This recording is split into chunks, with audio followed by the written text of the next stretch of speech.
Hi, everyone. Thanks for joining me today. Recently, the Lord spoke to me about the sons of Kohath.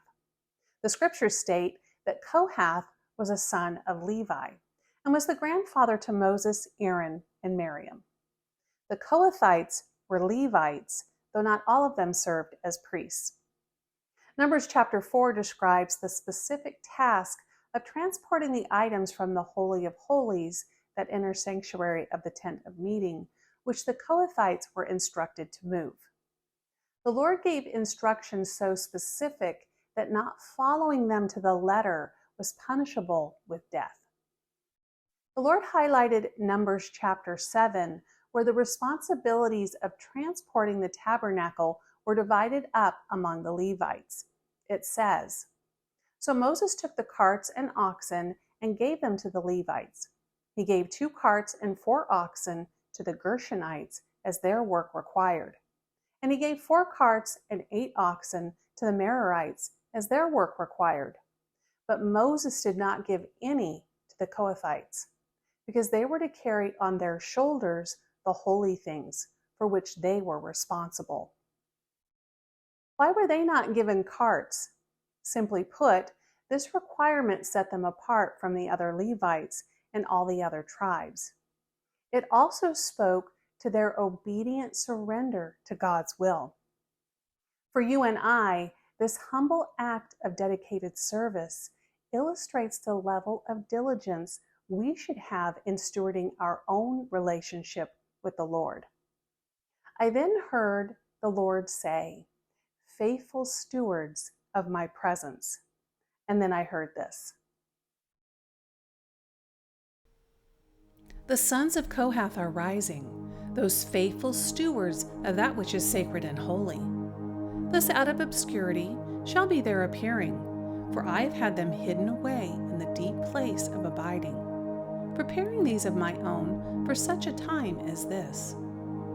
Surely have I placed a mantle of higher authority upon the shoulders of these sons and daughters, for they have been gifted with a greater level of discernment, as those who are able to rightly judge between the ideas of the flesh and those which are my own. Ah then, because these faithful ones have proven themselves to be more than trustworthy with that which they already possess, thus have they been charged with overseeing the weightier matters of my kingdom.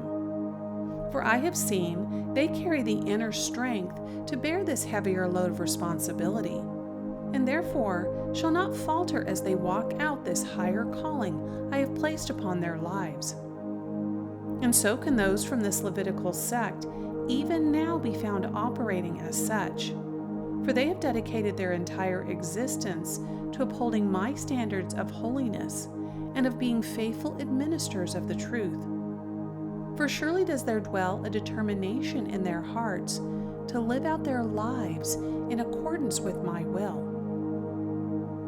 It is then that wherever I have led, these Kohathites have followed, though at times my prescribed course seemed to make little sense.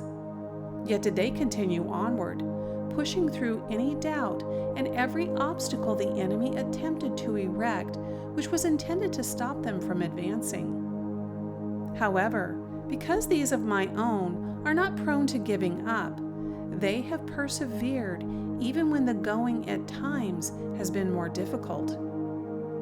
So then into the hands of these Kohathites have I placed the duty of oversight, as those who were called to advise and direct my building effort that is currently underway.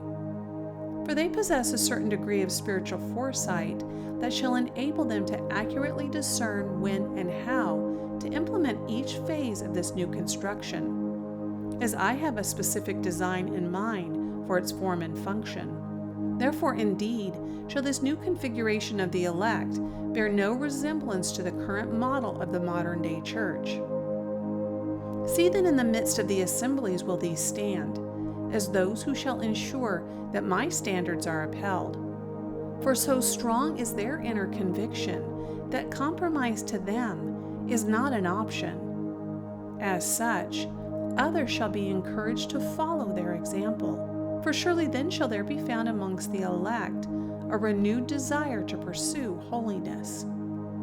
then during this season, as so much change is occurring, not only in the earth but within my body as well, the presence of these Kohathites shall be made known, for it is their more noble character that shall set them apart, as they have taken seriously the charge to live as imitators of Christ while in this world, and as such do they strive to exemplify Him in all they say and do. For these have taken purposeful steps in their own lives to resist any form of defilement. And so even now am I beckoning for the sons of Kohath to come forth. For in this hour my children are in need of solid leaders to follow, those who walk with an unwavering commitment to uphold my ways. Thus are their hearts not riddled with compromise, for they seek to please no one except me, and therefore cannot be easily swayed to make concessions with evil, and thereby lead other believers astray. Hear me then, you sons of Kohath, the moment of your arising has come. Therefore, without hesitation, step forward and make your presence known. Thank you again for joining me today.